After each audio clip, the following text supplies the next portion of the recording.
Okay, तो इसको on कर देते हैं और हम करते हैं, कहाँ गया react JS tutorial. Okay, and मैं इसको डायरेक्टली रन करके बता रहा हूँ मैं ना, तो जिससे क्या होगा कि जो हमने किया है उसका चेंजेस जो होगा, वो इफ़ेक्ट जो होगा वो आपको समझ में आएगा कि हाँ वाकई में मज़ा आ गया। ठीक है,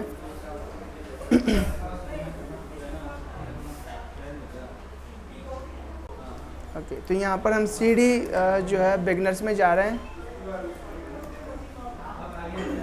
बिगनर्स में, और यहाँ पर हम जा रहे हैं क्या नाम था उसका, लिब मैनेजमेंट ऐप में npm स्टार्ट।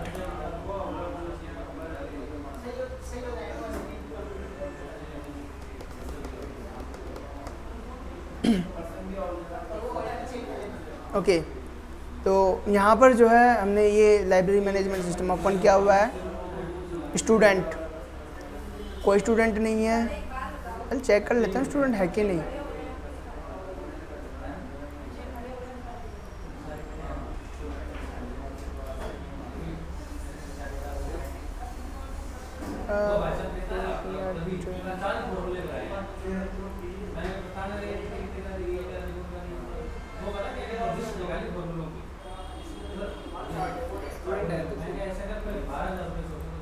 ओके,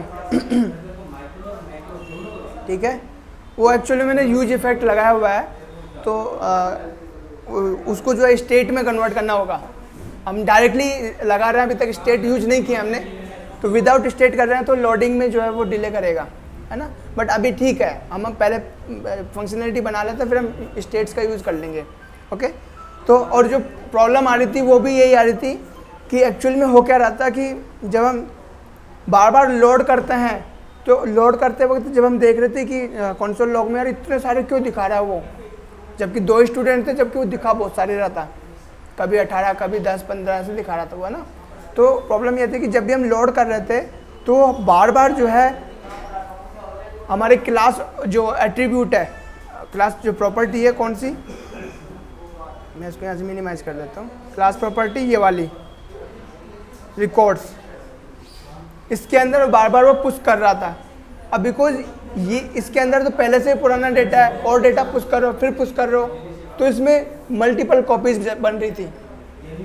ठीक है, तो हमने क्या किया, यहाँ पे यूज इफेक्ट लगाया, यानी कि जब हमारा ऑब्जेक्ट लोड होगा, कौन कंपोनेंट, बुक कंपोनेंट लोड होगा, तभी हम जो है इसको लोड करेंगे सिर्फ एक बार, बाकी बार नहीं करेंगे, क्योंकि रेंडरिंग तो बहुत बार हो सकती है ना। जब भी स्टेट चेंज होगी रेंडरिंग होगी। कहाँ पे, हाँ हाँ, डेटा ले रहा है,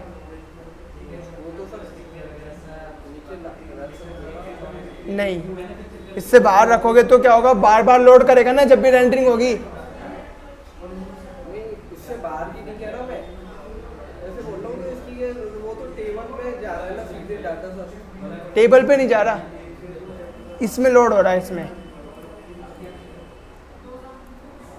इसमें लोड हो रहा है और इसमें लोड हो रहा है, क्योंकि एक्चुअल में हम स्टेट भी बनाएंगे ना, तो स्टेट भी जो है इसी को ध्यान में रखते हुए बनाएंगे, यानी कि स्टेट इसके साथ सिंक होगा, क्योंकि रिटर्न और सेव करने की जो फंक्शनलिटी वो तो इस क्लास के अंदर है ना, और ये क्लास किसको यूज़ कर रही है, इनको यूज़ कर रही है, तो इसके पास में ये सिंक होना चाहिए स्टेट से, हमारे स्टेट से, इसलिए हमने उसको यहाँ पे रखा है। बाद में जब हम इसको करेंगे तो स्टेट के अंदर कर देंगे। क्लियर है? ओके, या फिर इसको जो है अगर हम रखना चाहे तो बाहर भी रख सकते हैं, इससे बाहर। ओके, लेकिन हम भी फिलहाल इसके अंदर ही रख रहे हैं इसको। क्लियर है? और हमने ये किया है। नाउ अब जो चेंजेस कर रहे हैं वो क्या है, पहला चेंजेस ये है कि हमने कल वाले कोड में आप देखोगे तो यहाँ पर वो हो रहा था, लोकल डेटाबेस यूज हो रहा था, तो लोकल डेटाबेस सिर्फ लोकल डेटाबेस के जो है उसको यूज़ कर रहा था, इसको, ना कि इनहेरिट होने के बाद में जो ओवर रिटर्न डेटा है उसको यूज़ कर रहा था। मेरा कहने का मतलब ये है, जैसे ही इस क्लास को हम अपडेट करते हैं, इनहेरिट करते हैं, तो जैसे कि हमने इनहेरिट किया है इसको इसमें लोकल डेटाबेस को स्टूडेंट में किया, और हमने ये प्रॉपर्टीज़ को अपडेट कर दिया, ठीक है। इन प्रॉपर्टीज़ को अपडेट करने के बावजूद भी अगर इस क्लास के इंस्टेंस से हम सेव मेथड यूज़ करते हैं, तो उसमें क्या होता है, वो इसका यूज नहीं कर रहा था वो उसी का यूज़ कर रहा था, क्योंकि हमने सिर्फ डायरेक्टली जो है लोकल डेटाबेस का बताया हुआ था, मतलब हार्ड कोडिंग की हुई थी कि डायरेक्टली लोकल डेटाबेस। जबकि हमने इस बार दिस कंस्ट्रक्टर यूज लिया है। दिस कंस्ट्रक्टर भी वही सेम क्लास को बता रहा होता है जो अभी करंट में जो क्लास यूज हो रहा है।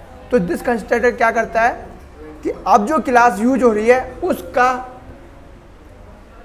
जो स्टैटिक वेरिएबल्स है, ओके, तो अब इनका ही लेगा। तो आईडी जो अपडेट नहीं हो रही थी वो भी उसी के कारण नहीं हो रही थी। क्लियर है ना। अब हमारे पास में जो है टीचर के पास एक वैल्यू है, इस टीचर के पास बुक के पास एक वैल्यू है, ठीक है, और टीचर के पास में एक है। क्लियर है नाउ, सभी के पास एक वैल्यू है। और अब ये पॉसिबल कैसे हुआ, बहुत ही हमने सिर्फ एक ही जगह चेंजेस किया, सब जगह हमारा काम हो गया। और अभी तो रुको, इसमें और भी चेंजेस किए हमने। ये फॉर्म मॉडल हमने बनाया है और ये डायरेक्टली कनेक्टेड है किससे, फॉर्म से। तो यहाँ पर हमारे पास फॉर्म है, सीधा फॉर्म मॉडल जो है फॉर्म से कनेक्टेड है। ये फॉर्म के अंदर यूज होगा। अब इस फॉर्म के अंदर जो यूज हुआ है, क्या क्या इन्फॉर्मेशन इसको चाहिए, फॉर्म का नेम चाहिए, डेटाबेस चाहिए, इनपुट्स नेम चाहिए, मॉडल चाहिए। अब मॉडल का मतलब कौन सी क्लास यूज कर रहे हो, स्टूडेंट क्लास यूज कर रहे हो, टीचर यूज कर रहे हो, या फिर बुक यूज कर रहे हो। क्लियर है।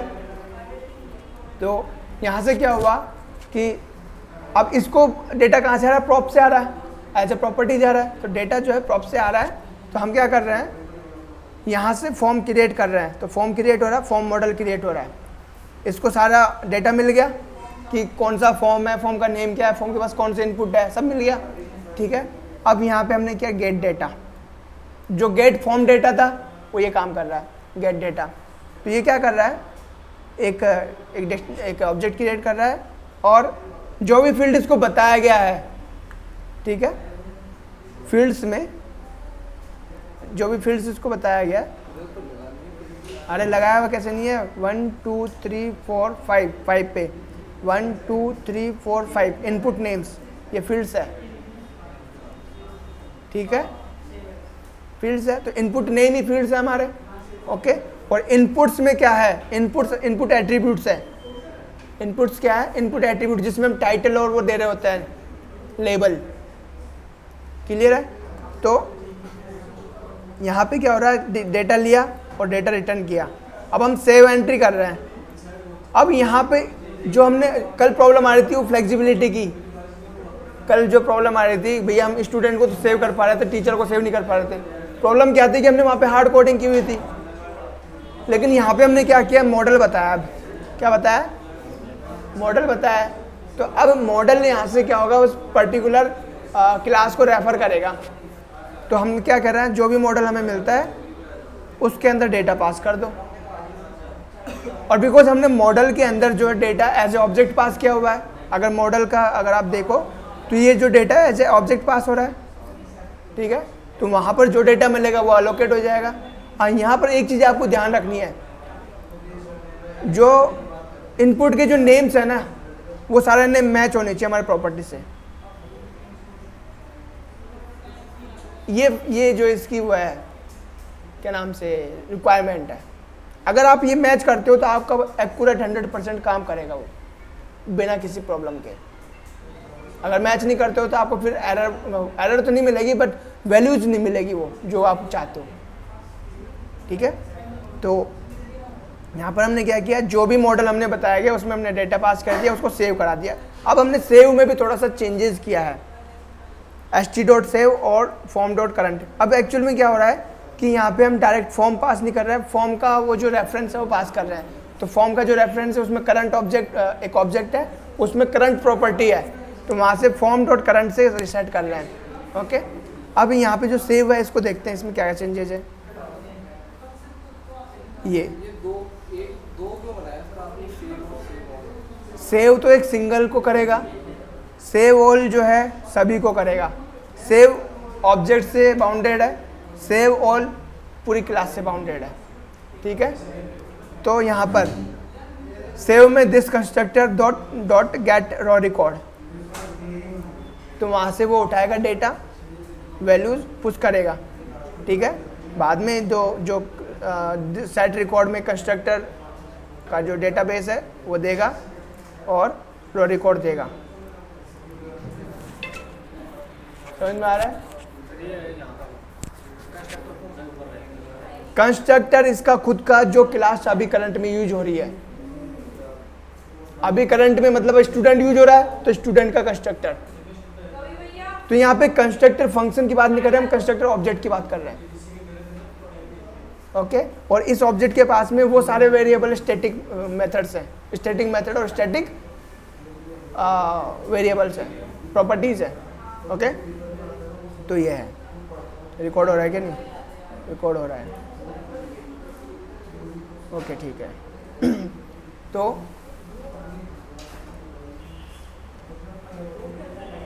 यार ठंड कम नहीं चलता यार ये, वरना थोड़ी देर चला लेते इसको, ठीक है। हाँ थोड़ी देर चला लेते फिर बंद कर देना, ये भी ठंडा हो जाएगा। इसकी फैन प्रॉब्लम करता है ना।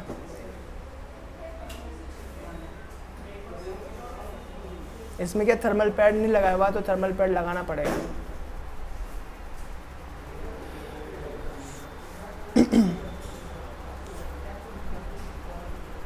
ओके तो नाउ अब जो है क्या करने वाले थे हम ये देख रहे थे कंस्ट्रक्टर, यानी कि जो अभी करंट में जो क्लास है, मतलब दिस कंस्ट्रक्टर का मतलब करंट में जो क्लास है, सिंपल से समझ लो, करंट में जो क्लास है वो, ओके।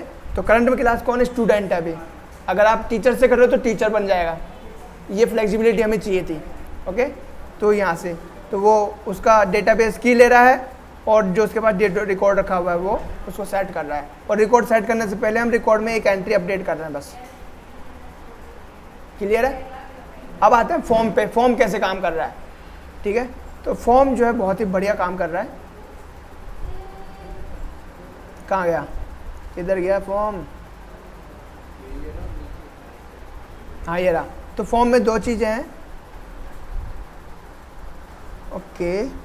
आई थिंक एक फील्ड, एक मेथड और हमने बनाया था,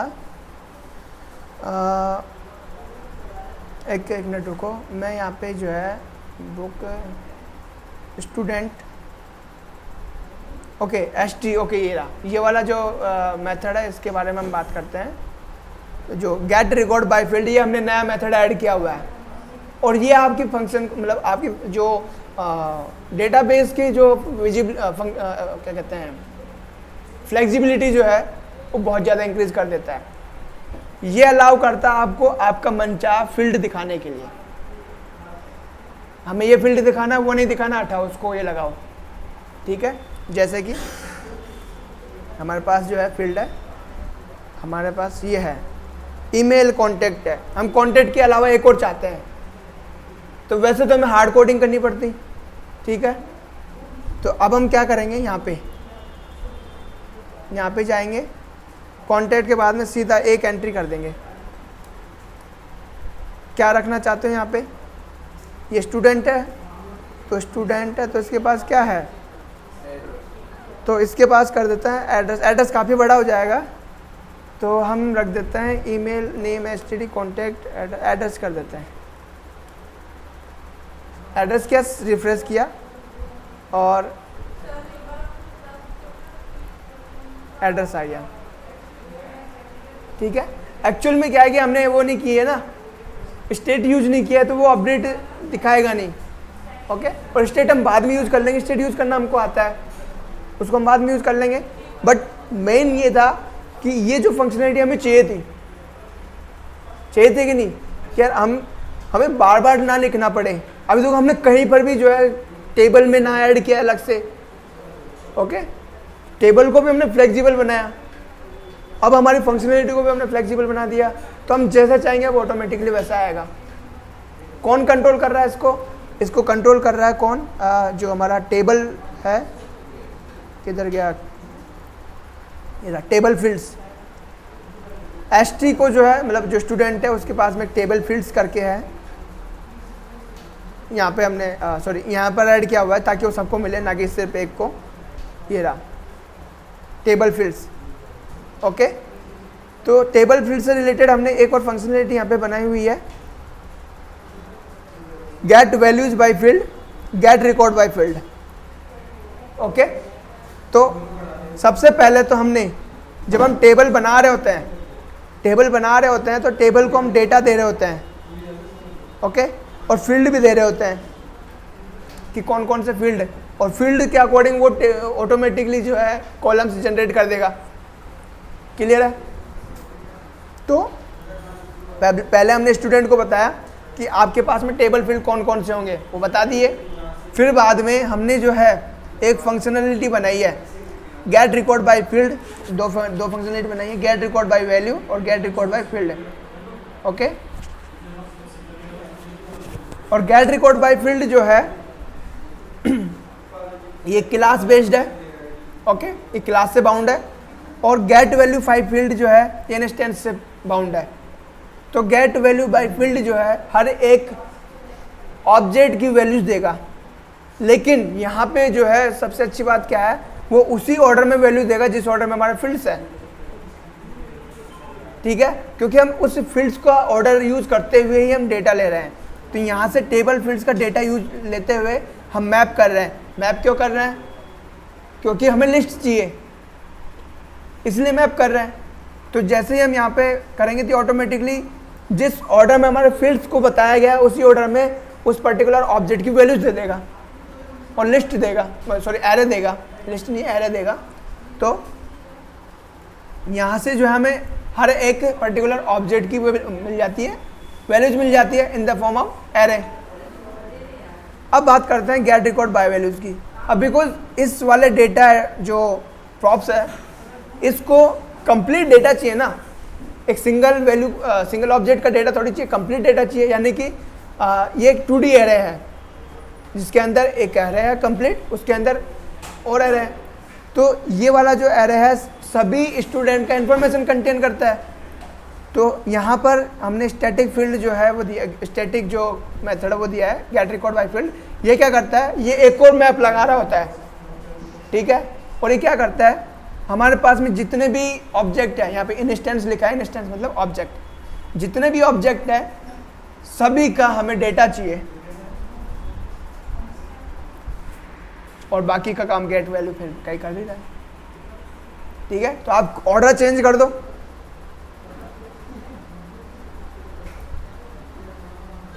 आप यहाँ पे जो है एड्रेस कर दो, यहाँ पे नेम कर दो। ठीक है, और यहाँ पे एड्रेस आ गया, नेम आ गया, है ना? बढ़िया, यही चाहिए था हमें, इसी का इंतजार था। समझ में आया? आज के लिए बहुत है, बहुत है, और करना है। अब एंट्री करनी है। ठीक है, अब एंट्री कर लेते हैं। तो रजिस्ट्रेशन में हमने एंट्री करना है, तो एक बार फिर से फॉर्म को देख लेते हैं, फॉर्म कैसे काम करता है। तो ये हमारे पास में बुक रजिस्ट्रेशन हम कर रहे हैं, स्टूडेंट का रजिस्ट्रेशन ही कर लेते हैं। ये हमारा स्टूडेंट है, ये रजिस्ट्रेशन है, ये स्टूडेंट है, स्टूडेंट का रजिस्ट्रेशन फॉर्म यहाँ पे आ जाता है। और हम यहाँ पे कोई भी इंफॉर्मेशन डाल देते हैं, लाइक नितेश जैन, और ईमेल जो है नितेश जैन, कॉन्टैक्ट नंबर कुछ भी रख लो, और क्लास जो है इसको 10th में एडमिशन करवा दो इसका। ठीक है, 10th में, ठीक है, अभी नया स्टूडेंट है। ओके, एंड सेव करते हैं। तो सेव करते क्या होगा, बेसिकली सबसे पहले सेव जो बटन है वो कैसे बाउंड हो रहा है। ओके, बिकॉज ये इसका जो है हमने जो क्लास बनाया, फॉर्म मॉडल जो बनाया है वो डायरेक्टली फॉर्म कंपोनेंट के अंदर है। ठीक है, फॉर्म कंपोनेंट के अंदर है।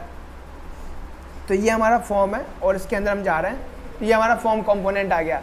अब इसमें हमने फॉर्म मॉडल बनाया हुआ है, और इसको जब हमारा मॉडल जो है लोड होता है उसी टाइम पे एक्चुअली क्या है, इसको भी जो है हम वो कर देंगे, यूज इफेक्ट में डाल देंगे ताकि मॉडल बार बार ये रन ना हो। ओके,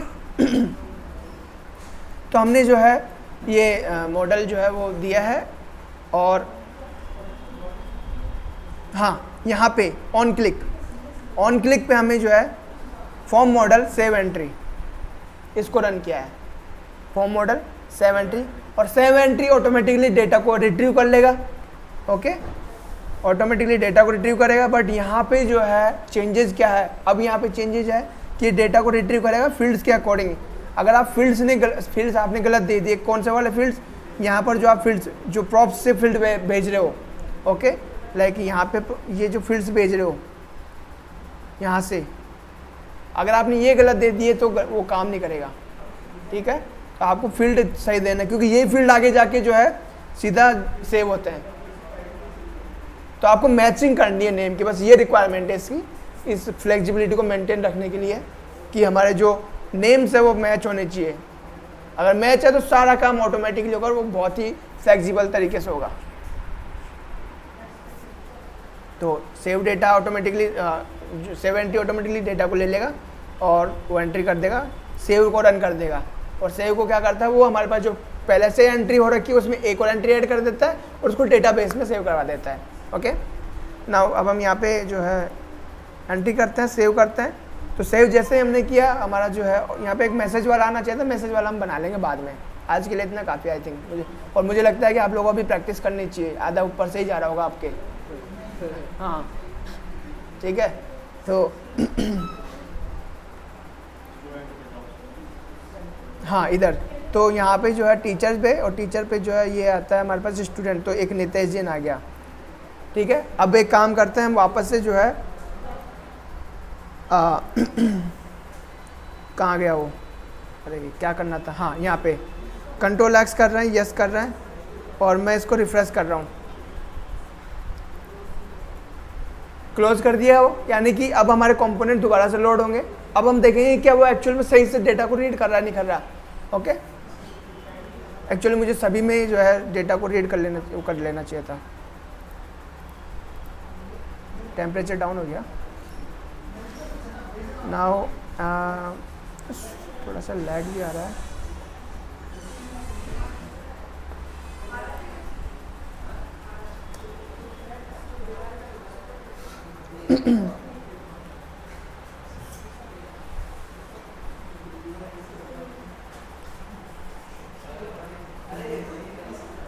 ओके, तो स्टूडेंट पे जाते हैं, वो आगे नितेश जैन प्रॉपर्ली रीड हो रहा है, क्लियर है। और वो जो हमने हमने जो ऑर्डर बताया हुआ है वो उसी ऑर्डर में है।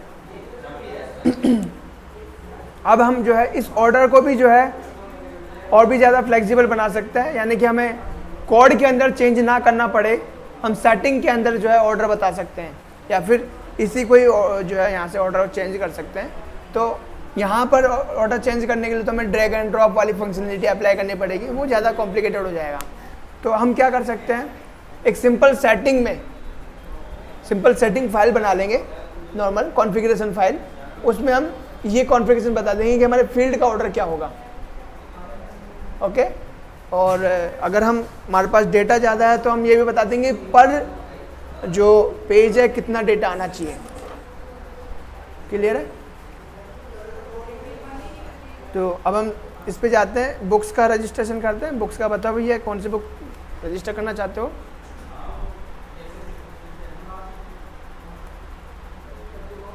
चल रहा है कि नहीं, चल तो रहा है। ओके, तो कौन सी बुक करना चाहते हो। Expert in JavaScript Ravi Kumar, how to become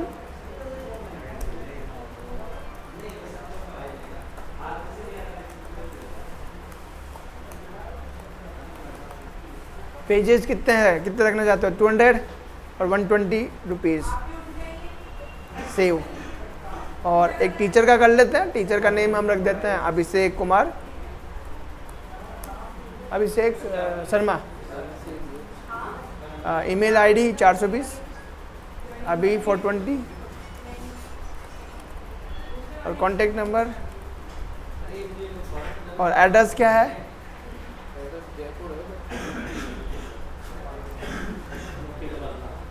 stream हो जाता है।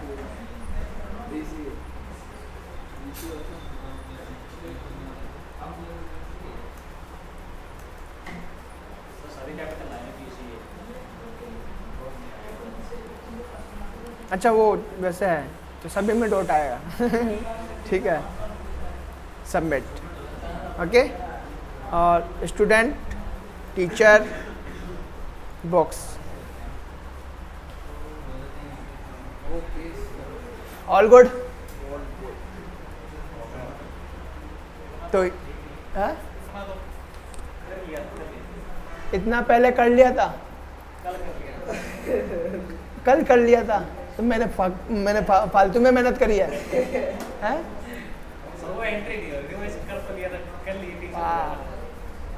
इसको बनाओ और पहली बार आप देख के बनाओगे, दोबारा बिना देख के बनाओगे, देखने की कितना करते हो।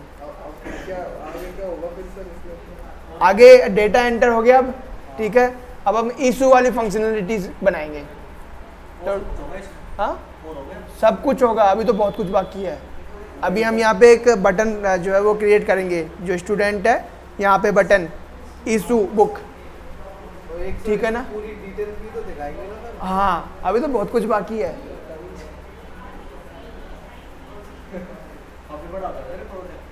तो करना नहीं है, इतना ही छोड़ दूँ? नहीं मैं छोड़ दूँगा, कोई बात नहीं है, है?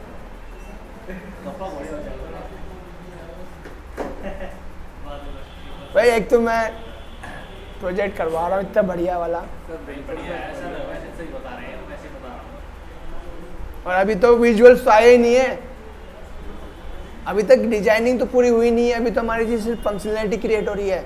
विजुअल सबसे लास्ट में तैयार होंगे, पहले फंक्शनैलिटी देखो पहले फंक्शनैलिटी बनाओ आप, ठीक है। विजुअल्स तो पिछले 4-5 महीनों से बना रहे हो आप। हाथ का खेल है वो बन जाता है, ये नहीं बनता है,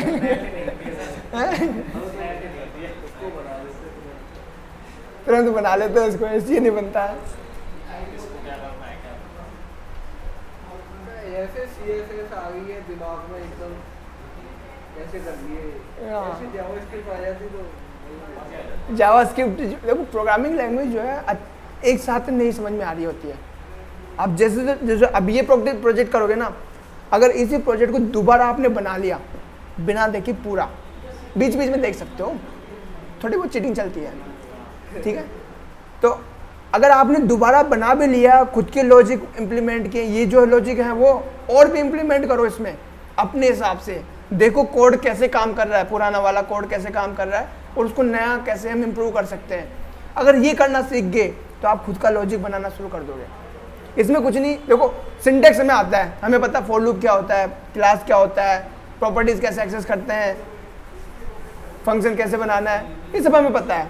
मेन प्रॉब्लम कहाँ थी, फंक्शनैलिटी को सोचना, लॉजिक कैसे डेवलप होगा हमारा, ये मेन प्रॉब्लम क्रिएट होती है। और वो जो है घर बैठे नहीं आती है, नहीं 10 लोगों के बीच में गप्पे हाँक के, गप्पे तो लगाते ही।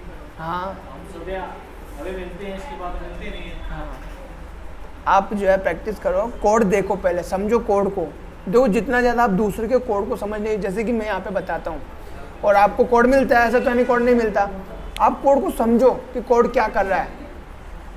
और डिस्कॉर्ड पे आप लोग एक्टिव ही नहीं हो आजकल, पता नहीं क्या कर रहे हो। वो नहीं आएगा एरर सर, चीटिंग करने हाँ कितनी एरर आई थी टोटल, मैंने गिनी थी लगभग 7 की समथिंग थी। आ तो एक ही रही थी, वो आ रही है, एक आई थी फिर बाद में आई थी, पहले तो एक आ रही थी। और दिखा तो एक ही है, एक बार में तो एक ही दिखाएगा ना। ठीक है, आज के लिए इतना काफ़ी है।